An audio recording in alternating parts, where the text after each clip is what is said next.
Millal sa said aru, et sinu vastu on välja antud vahistamismäärus? Hetkel, kui ma läksin viraalseks, sain ma aru, ma ütlesin, ma olen sionist.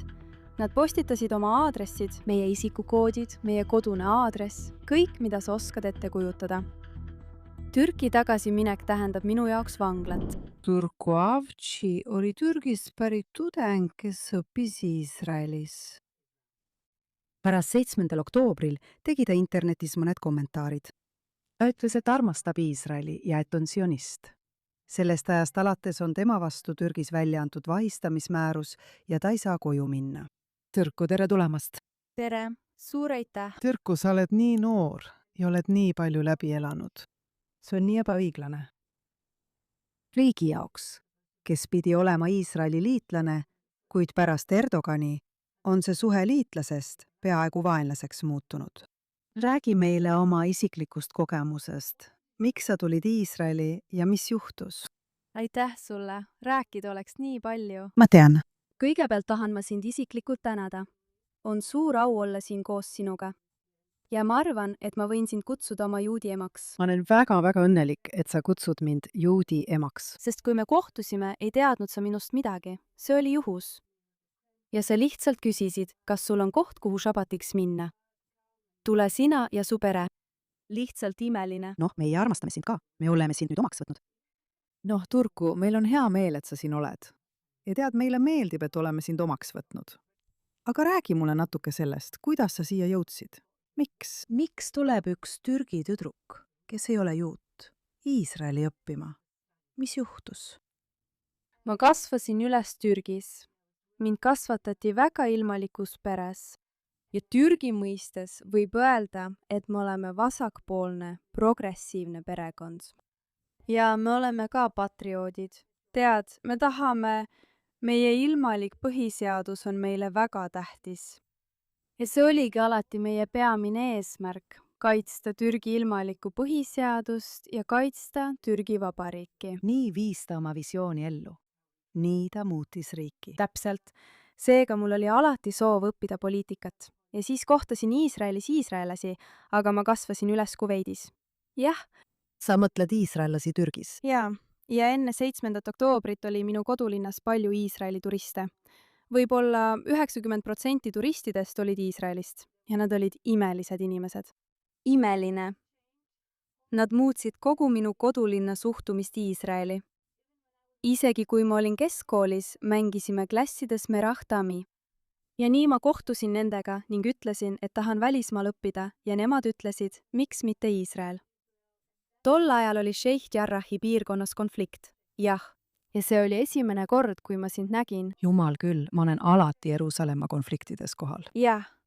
Ja tead, ma kasvasin üles Palestiinat toetavas keskkonnas. Ja Türgis ma arvan, et publik peab aru saama, et Türgis erinevalt Iraanist on Iraanis progressiivsed inimesed Iisraeli suhtes mõistvamad. Nad mõistavad rohkem Palestiina asja ja seda, kuidas nende režiim seda kasutab.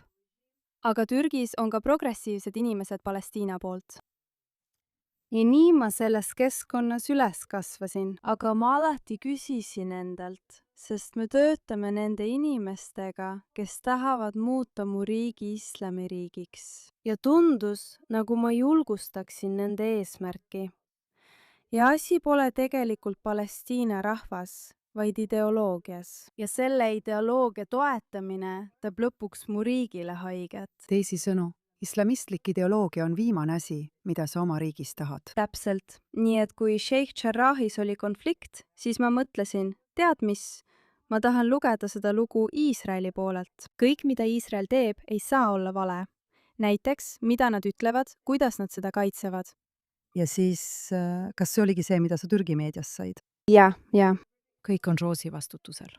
Iisraellased ärkavad nad ühel päeval üles ja mõtlevad, täna tahan maju hävitada, vaeseid inimesi tappa. Nad on siin ka iga päev. Täpselt.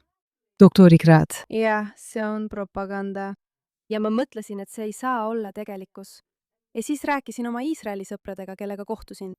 Ja siis nägin ka sinu lehte. Sina ise ja Emily, teie olite esimesed inimesed, keda ma tundsin. Esimesed mõjutajad või ajakirjanikud, võib nii öelda, Iisraelist. ja siis ma mõtlesin, et okei, see ei ole see, mida me loeme või näeme. See on palju keerulisem, kui me arvame. Ja siis nägin ma ühte artiklit Heebrea ülikooli professoritelt. Ja siis otsisin Heebrea ülikooli kohta ja mõtlesin, et selle asutas Einstein, kõik need suurepärased professorid. Ma saan õppida heebrea ja araabia keelt. Ma tahan õppida poliitikat. Kas on paremat kohta? Wow. Ja siis ma sattusin siia. Ja kuigi ma olin Iisraeli suhtes pehmem kui mu sõbrad ja mu tutvusringkond, ma arvasin, et tean rohkem, aga kogu mu vaatenurk muutus, lausa kõik. Ma ei teadnud midagi judaismist, juudi rahvast ega Iisraelist.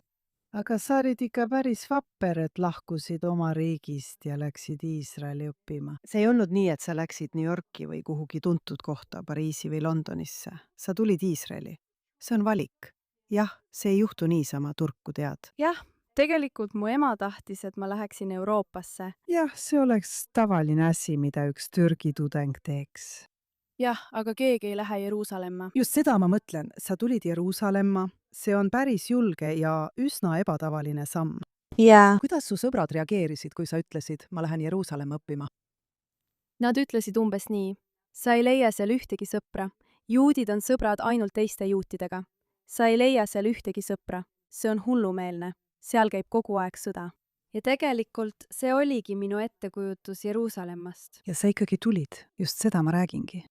Kogu selle negatiivse propaganda ja sõprade jutu juures, et keegi ei räägi sinuga, sul ei saa olema ühtegi sõpra. Sa ikkagi tulid. Miks?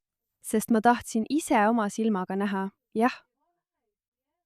Sest Türgi muutub ohtlikuks piirkonnaks, kuna Erdogan muudab meie riigi islamistlikuks, terroristlikuks ja autoritaarseks riigiks. Jaa. Jaa. Ma pean tulema Lähis-Idasse ja nägema, millega me tegeleme. Ma ei saa seda Euroopast analüüsida. See on uskumatu. Olgu, nii et sa jõuad siia. Millised on sinu muljed? Tead, ma mäletan oma esimest mälestust Iisraelis. Ma maandusin lennujaamas ja nägin neid haredi inimesi ning mõtlesin, jumal küll, nad ongi päriselt olemas. Ma olin šokeeritud, tead, nii teadmatu ma olin, ma arvasin. Miks sa peaksid midagi muud arvama? Jah, ja siis ma olin ülikoolis šokeeritud. Esimesel päeval läksin tundi ja nägin seal Ramallast pärit üliõpilasi, läänekaldalt pärit üliõpilasi, juudi üliõpilasi, kristlasi, armeenlasi. Ja see oli minu jaoks nii šokeeriv, sest Ramallast ja läänekaldalt pärit üliõpilased tulevad aladelt, mis ei ole Iisraeli kontrolli all. Ja neid võeti seal ikkagi vastu. Jah, ja see oli minu jaoks šokeeriv. Ma ei oleks kunagi kujutanud ette, et Iisrael nii teeb. Sa olid nagu, vau, siin on mingi apartheid. Jah, täpselt. Ja need samad tudengid protestisid iga nädal. Nad protestivad, jah, muidugi, nad protestivad, okei. Sa jõuad siia, hakkad õppima, sulandud sisse. Jah, nagu see oleks olnud lihtne või nii. Ma arvan, et me oleme sarnased, türklased ja iisraellased. Inglise keeles. Jah. Ja iisraellased armastavad Türgit. Jaa. Ma ütlen sulle, nad tõesti armastavad. Nad ikka veel vaatavad, tead. Nad vaatavad Türgi seriaale, täpselt. Ja ikka veel. See on minu jaoks šokeeriv, sest kogu see viha ja vaenulik suhtumine Türgi poolt Iisraeli vastu neid ei huvita. Nad ikka veel vaatavad Türgi seriaale. Nad ikka veel kuulavad Türgi muusikat. Ja see on, ma ei tea. Ja turismi mõttes oli Türgi veel viimastel aastatel täis iisraellasi. Ja Istanbul oli ühenduskoht. Jah, ma olen käinud Istanbulis 25 korda, kui olen Hispaaniasse edasi sõitnud. See oli peamine ümberistumise lennujaam, aga kuna Erdogan muutus meie jaoks sisuliselt vaenulikuks, on selle asendanud Dubai. Aga räägi nüüd edasi. Nii et sa oled siin, oled integreerunud, oled tudeng, koged kõiki neid tavalisi asju, mida tudengid kogevad, eriti rahvusvahelised tudengid. Millal hakkasid Türgi poolt sinu vastu vaenulikud suhtumised tekkima? Pärast 7. oktoobril. Jaa. Ma ei saanud muidugi vaikida. Ja siis, kui nad avastasid, et on üks Türgi tüdruk, kes teeb Iisraeli toetavat sisu ja kaitseb Iisraeli, hakkasid nad minu kohta igasuguseid uudiseid tegema. Nii et sa sattusid Türgis uudiste pealkirjadesse, kuna olid avalikult Iisraeli poolt ja elasid siin. Jaa. kuidas see mõjutas sinu perekonda? Mis juhtus? Sa ärkad ühel hommikul üles ja oled ajalehes. Jah, ma olin šokeeritud. See polnud ainult ajaleht, ma olin päevade kaupa kõikjal teemaks. Viraalseks. Miks? Mida sa internetis ütlesid? Ma ütlesin, et olen sionist ja tunnen end Iisraelis turvalisemalt kui Euroopas, mis on fakt. Ma arvan, et inimesed tunnevad samamoodi, jah. Keegi ei saa seda eitada. Jaa. Ja nad ei suutnud sellega hakkama saada. Ja nad kirjutasid isegi, et mul on topeltkodakondsus. Ma olen Iisraeli kaitseväe IDF sõdur. Täpselt, ma saan nii palju raha, jah. Ja see oli terve kampaania minu vastu ja mitte miski sellest polnud tõsi. Ja see oli midagi, mis oli minust suurem. Ma proovisin end türgi keeles seletada, aga ükskõik mida ma ütlesin, nad juba vihkasid mind. Proovisid ja süüdistasid sind. Jah, Me räägime ju kogu meediast. kogu riiklik meedia sinu vastu. Mul on ainult mu telefon, tead küll. Ja ühe noore naise vastu Iisraelis. Täpselt. Kuidas see sinu perekonda mõjutas? Minu perekond, muidugi, ma panin nad väga raskesse olukorda. Nad pidid mõneks ajaks ümber kolima, sest nende aadressid avalikustati ja inimestele helistati. Nad avalikustasid sinu isikuandmed. Täpselt, meie isikukoodid, koduaadress, kõik, mida võid ette kujutada, seal on nende pildid. Ja mu perekond pole kunagi Iisraelis käinud. Nad on minust nii erinevad. Ja nad on eakad inimesed. Ja muidugi ma tundsin end halvasti. Ja me lõpetasime suhtlemise. Ja ikka kuulen, et mõnikord neid lihtsalt vahistatakse. Nagu, kas teie olete selle sionistliku tüdruku vanemad? Issand. Ja selleks, et neid kaitsta, me ei räägi ja nad ei ole õnnelikud. Ja mu vend ei suutnud seda hästi taluda, sest tema jaoks oli see nii, sa riskid oma eluga, sa sead meie pere ohtu. Ja sa ei saa enam tagasi tulla. Ja ma suudan ka tema vaatenurka mõista. Muidugi, sina, nii et sa ohverdasid nende nimel, mitte ainult enda pärast. Täpselt, see mõjutas kogu mu elu, kõike. Kõik on pea peale pööratud. Turku, millal sa said teada, et sinu vastu on välja antud vahistamismäärus? Ja miks? Mille eest nad sind vahistavad? Sõnavabaduse eest. Hetkest, kui ma internetis kuulsaks sain, teadsin ma seda. Sest Türgis käibki see nüüd nii. Neil on kõik need trollid, 1000 trollid. Trollid. Trosja jah, kontrollid eelnevalt tehtud organisatsioonidest. Ja nad ajavad mingi asja viraalseks. Ja siis see tõmbab inimeste tähelepanu. Ja. Saada vahistamismäärus. Mille eest? Mille eest nad sind vahistavad? Olgu nüüd. See on Türgi presidendi solvamine. Nii et direktor ise on väljastanud vahistamismääruse Jah. tema solvamise eest. Täpselt nii. Kas Türgis arreteeritakse inimesi, kui nad räägivad Erdoganist? Muidugi. Nii et see ei ole enam vaba demokraatia nagu varem. Las ma ütlen sulle midagi. Kui ma saan selle vahistamismääruse, sest solvasin Erdogani, on see türklaste jaoks täiesti tavaline asi. Nagu nad ei oleks seda teinud. Nad ei olnud sellised, nagu sa ootasid. Muidugi saad sa selle kaela. See on nii tavaline asi. Aga kui ma räägin sulle või kellelegi Euroopast, Iisraelist, siis nad on šokis. Sellepärast sai sellest Iisraelist nii suur asi. Aga Türgi oli kunagi ka selline. Jaa. Enne Erdogani oli sõnavabadus. Kas ma eksin? Jah, ajakirjandusvabadus. See polnud selline, kui ma olin laps. Ei, see polnud üldse selline. Meil olid kõik need telesaated. Nad kritiseerisid peaministreid, presidente, tõesti väga karmilt. Aga nüüd, ei, see on peaaegu võimatu. Iga kord, kui keegi midagi ütleb, kardame me tema pärast. Nagu ta satub tõenäoliselt vangi. See on kohutav, Tuku. Kuidas teie põlvkond seal sellega toime tuleb? Ma mõtlen, kas nad lihtsalt ütlevad, et nii ongi ja peame sellega leppima? Kas on mingit vastupanu? Ma tean, et on tõsist opositsiooni. Vastupanu. Ma tean, et on populaarseid opositsiooniliidreid, nagu Istanbuli linnapea, kui nad pole teda veel vangi pannud. Kas on võimalus, et Erdogani võidakse välja hääletada ja me võiksime näha uut Türgit? Ma arvan, et meie suurim võimalus on praegune noor põlvkond, sest ma arvan, et kogu eelmine põlvkond, isegi kui nad on Erdogani vastu, on nad selle süsteemiga kuidagi harjunud. see ongi minu arvates oht. jaa. See on ohtlikum kui Erdogani kohalolek. Inimesed harjuvad tema režiimiga ja lihtsalt lepivad sellega. Aga noor põlvkond ei lepi sellega. Ja sellepärast ongi kõik opositsiooniliidrid ja linnapead vangis, sest ta teab, et kui ta läheks valimistele, kaotaks ta. Nii et ta kujundab ümber nii kõik opositsiooniparteid kui ka omaenda partei. Ja isegi praegu kujundab ta opositsiooniparteisid ümber.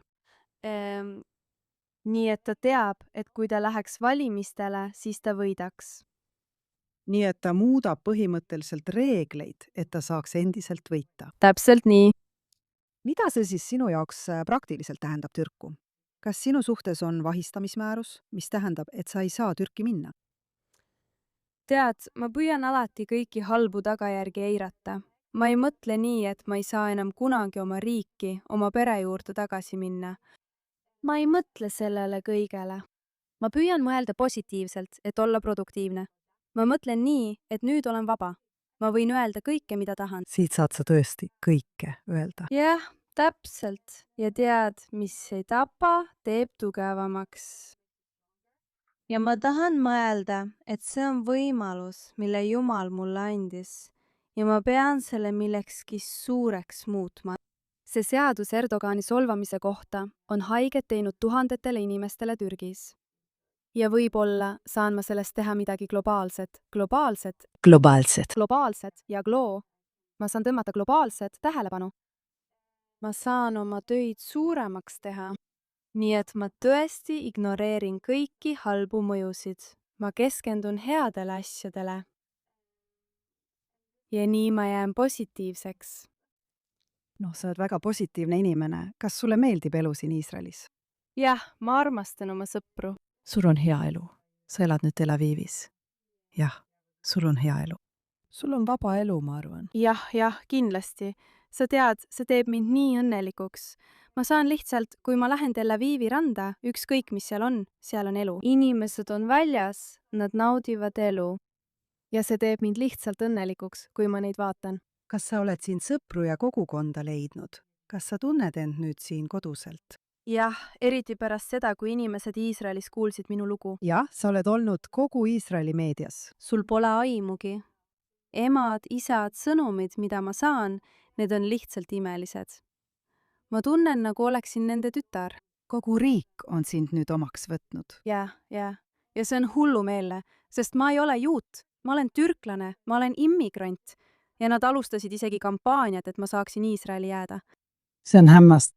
nii et tead, praegu sa taotled siin varjupaika. Ja. miks sa taotled varjupaika? Sest Türki tagasi minemine tähendab minu jaoks vanglat ja mis veel hullem, füüsilist rünnakut.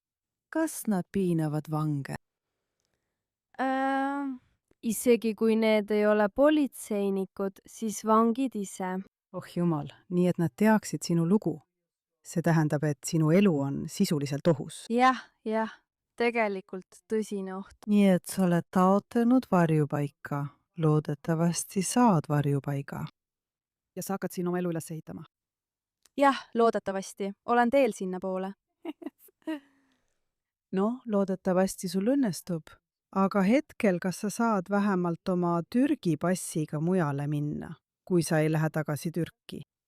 Praegu ei saa, sest mu taotlus on veel menetluses. sa oled protsessis, okei, aga lõpuks sa saad. Ma ei ole ka kindel, kas ma saan oma Türgi passi uuesti kasutada, sest kui ma kasutan oma Türgi passi ja lähen teise riiki, võib neil olla väljaandmisleping? ja nii et teie inimesed ei tea, nad võiksid seda teha. muidu kutsuti mind mõnele konverentsile Miamisse ja Brasiiliasse, nii paljudesse kohtadesse. Aga praegu ütlesin, et ma ei saa tagasi tulla, ma pean end sisse seadma. ma arvan, et sa oled tark ja kui sa saad varjupaiga, siis loodetavasti on sul varsti Iisraeli pass. ja siis oled sa täieõiguslik iisraellane. sa võid teha, mida iganes soovid. Aga kõigepealt tahan ma olla iisraellane, kes on selle ära teeninud. sa tahad seda? Ma tahan olla armastatud ja seda ära teenida. noh, ma arvan, et Turku vähesed inimesed on läbi elanud seda, mida sina oled läbi elanud. et sa oled seisnud Iisraeli rahva, juudi rahva kõrval. ja sellel on olnud isiklik hind, kui oled seisnud juudi rahva ja iisraelaste kõrval. nii et ma ei usu, et keegi teine vääriks seda rohkem kui sina, kallis. aitäh sulle väga. Tõesti ei usu, aitäh. Ja lisaks sellele tean ma, et sa teed suurepärast tööd teadustöös. jaa. Võib-olla räägi meile natuke sellest, millega sa tegeled, samuti oma õpingute lõpetamisest. Sa teed tööd mõnede väga oluliste mõttekodade jaoks. jah, ma teen paaris kohas, aga praegu olen Jerusalem Center for Applied Policiesis. ja me töötame põhimõtteliselt selle nimel, et rohkem riike tunnustaks Jeruusalemma Iisraeli pealinnana. samuti tegeleme radikaalsete aktivistidega Jeruusalemmas teistest riikidest. Jaa. Katar, Türgi. Jaa. ja see on oluline, sest meie maksuraha läheb nende tegevuste jaoks. Jaa. ja ma arvan, et see peaks samuti olema Türgi inimeste mure. Jaa. Sest just sinna nende raha läheb, kui nad kannatavad kohutava majanduse all. Noh, neid on palju, sul on õigus. Kui ma olin abilinnapea, siis me mõistsime, et Ida-Jeruusalemmas on väga palju negatiivset Türgi mõju. Radikaliseerumist, antakse stipendiume, et saata lapsi radikaalsetesse ülikoolidesse. Ja sa tahad, et Türgi inimesed teaksid, kuhu nende maksuraha läheb. Täpselt, jah. Kas Türgi meedia kutsub sind ikka veel rääkima? Või on nad nüüd ka sinu vastu boikoti kehtestanud? Ma arvan, et nad kardavad seda teha. Sest eelmisel korral, kui mind kutsuti, maksid nii televisioon kui ka saatejuht ise selle eest kõrget hinda. Vau, lihtsalt selle eest, et nad sinuga intervjuu tegid. jah, ja ma rääkisin täiesti tavalisi asju, näiteks kui palju aega me varjendites veetsime. ja ühel korral ütlesin, et täna ei olnud ühtegi sireeni. Oli vaikne ja oligi vaikne. ja siis nad ütlesid, ta valetab, miks te talle sõna annate? Tel Aviv on hävitatud. Ja kas Türgil on lootust? ma arvan, et me peame uskuma. Ja sest see on, Iisraelis arvatakse, et järgmine riik, suur riik, strateegiline riik, kellega meil saab olema suur probleem pärast Iraani, loodetavasti siis, kui nad lõpuks langevad, on Türgi. jaa. Tead mis? Kuni Trump on seal, ma ei näe, et probleemi tuleks. Aga Trump ei jää sinna igaveseks. Jäänud on veel 2,5–3 aastat. jah. ja nüüd saavad Türgi inimesed minu peale vihaseks. aga lõpuks tahab Erdogan olla moslemi maailma juht. See on see, mida ta tahab teha. Ta tahab taastada Osmanite impeeriumi, kas pole nii? ja näiteks meie kuberner ütleb, et tema unistus. meie siseminister ütles, et tema unistus on olla Jeruusalemma kuberner. On Jeruusalemma kuberner. meie endine minister ütles, et me võime ohverdada 300–400 000 Türgi sõdurit, et vabastada Jeruusalemm. ütle mulle, kas Iisrael on oht või need ministeeriumid on oht Türgile? muidugi need ministeeriumid, näiteks millised? Retoorika on. see on? jah. Noh, ta tõesti tahab taastada Osmanite impeeriumi. Ta näeb end nüüd moslemi maailma juhina, sellepärast ongi ta ohtlik. aga kes teda siis moslemite juhina tunnistab? Ei, kõik saavad olema Saudi Araabia poolt. Saudi Araabia ei lase tal seda lihtsalt võtta. Ta on eksiteel. Ma ütlen sulle veel. ka palestiinlased, nad ei tahtnud meid 100 aastat tagasi. Nad otsustasid teha koostööd kristliku Briti armeega moslemitest Türgi Osmanite armee vastu. Nad ei tahtnud meid. Nad peavad seda teadma. Nad peavad lõpetama vale levitamise, et nad elasid Osmanite armee all rahus. ei, nad ei tahtnud meid üldse. Nad pimestasid tuhandeid Türgi sõdureid. Nad piinasid ja me kaotasime siin sõja. Nad ajasid meid siit välja. Ja siis kaotasid nad sõja juutide vastu. ja ikkagi, miks see peaks olema minu probleem? Miks see peaks olema miski, mis ohustab minu riiki, minu sõdureid 100 aastaid hiljem? Nagu me saame Iisraeliga kõik diplomaatiliselt lahendada. Me võime kõigest rääkida. Me võime. Sa võid ikka veel kritiseerida Iisraeli valitsust. Jaa. Aga meil ei ole põhjust olla üksteise vastu vaenulikud. Mitte mingit põhjust. Absoluutselt mitte. Välja arvatud see, nagu sa ütlesid, et ta tahab olla moslemi maailma juht. Ja ilmselt on üheks viisiks sinna jõuda see, kui rünnata ainukest juudi riiki. Ja radikaliseerunud Türgi. Iraan radikaliseerus samamoodi, kasutades Palestiina asja. Iisrael on meie vaenlane, Ameerika on meie vaenlane. Me peame investeerima sõjaväkke, me peame võitlema, me peame toetama käsilasvägesid, nagu me praegu teeme Hamasi puhul.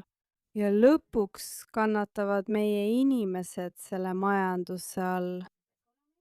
Ja me ikka veel püüame investeerida millessegi, ohusse, mida tegelikult ei eksisteeri. jah, mille nad on ise välja mõelnud. Põhimõtteliselt kummitused, mille nad on ise välja mõelnud. Tuku, kas enamik sinu sõpru on ikka veel ilmalikud? Kas sinu kogukond, sinu vanemate kogukond või kas sa näed muutust? Kas uus põlvkond muutub radikaalsemaks, religioossemaks või on see ainult juhtkond ja inimesed ise jäävad ikka ilmalikuks? ei, minu kogukond jääb alati ilmalikuks. ja samuti, mida ma näen, noor põlvkond, ei, neid ei ole lihtne radikaliseerida. Vau, Jaa.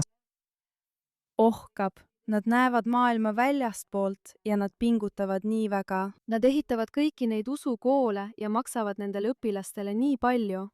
Nad investeerivad nendesse õpilastesse. Aga ikkagi, nad ei suuda noort põlvkonda endaga kaasa haarata. Sa ütled, et Türgi rahva loomus on ikkagi liberaalne ja ilmalik. Sest me tahame olla Türgi rahvas. Me ei ole araablased, me oleme türklased. Jah. Ja me oleme tõesti seotud oma ilmaliku põhiseaduse ja Atatürki põhimõtetega. Jaa. See on miski, millest me kinni hoiame. Ja tead mis? Ma arvan, et Erdogan ei muuda ilmalikku põhiseadust pikka aega, kui üldse kunagi. Lihtsalt praktiline, lihtsalt. Proovides muuta seda, kuidas inimesed elavad. Jah, aga põhiseaduses, sest kui ta muudab põhiseadust, tuleb suur revolutsioon. Jah, ja ikkagi ma kuulsin, et ainult 13% elanikkonnast tahab ilmalikkusest loobuvat põhiseadust. Ülejäänud tahavad ikka ilmalikku põhiseadust. Jah. See on nagu riigi alustala. Seda suutis Atatürk saavutada. Täpselt nii. Ma tõesti loodan, et võidavad need inimesed, kes tahavad seda põhiseadust säilitada ja et nad saavad tulevikus paremad juhid, keda nad väärivad. Mitte kedagi, kes viib nende riigi sõtta ja vaenulikkusesse ilma põhjuseta. Jah, täpselt nii. Noh, Turku, sina oled vapper naine. Ja me oleme nii tänulikud, et sa oled siin, et sa oled meie ees seisnud, et sa oled selle isikliku hinna maksnud. Ja ma loodan, et see hind muutub igal aastal väiksemaks ja et nad loobuvad su arreteerimisest, sina imeline, noor ja intelligentne naine. Et nad tegeleksid päris probleemidega, mitte selle naeruväärsusega. Ja et sinust saaks väga varsti Iisraeli kodanik. Aitäh, suur aitäh sulle! Aitäh!